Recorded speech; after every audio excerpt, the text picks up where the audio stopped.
امرالله صالح د ډالرو د بیل وړېدو په اړه خپلې ادعاوې رسنیزې کړې.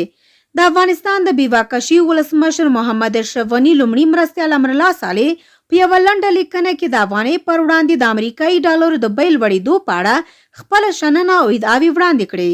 ښاغلي صالح ویلي دي چې د افغانستان د خصوصي بانکونو سقوط، حقاني شبکې ته د افغانستان مرکزی بانک سپارل کېدل، د بهرنۍ اسعارو د آزادې تبادلې مخنیوی، د شهزاده سرای تړل کېدل، د ګمرکي عوایدو چپاول، د نشه یي توکو د کښت سراسري کېدل، په ناقانونه توګه د افغاني بانک نوټونو چاپ ته مخ اړول، د ترهګرو ډلو د پټو مرستو ترلاسه کول ته مراجعه او د پاکستان او څو نور استخباراتو ناڅیزه نقدو پیسو ترلاسه کول د ډالرو پر وړاندې د افغانۍ د نه درېدو سقوط عمده لاملونه دي.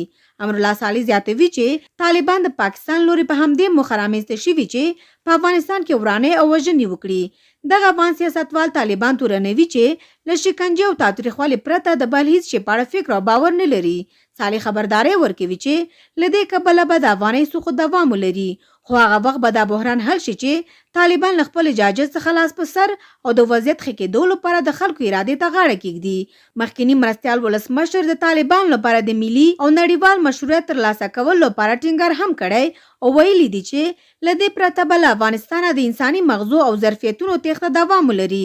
د ده په باور د طالبانو اصلاح کېدو پرته به هیڅوک د دوی د ستمګر رژیم تر سیوري لاندې پانګونه ونه کړي. طالبانو د امرالله صالح څرګندونو ته کوم غبرګون نه دی ښودلی.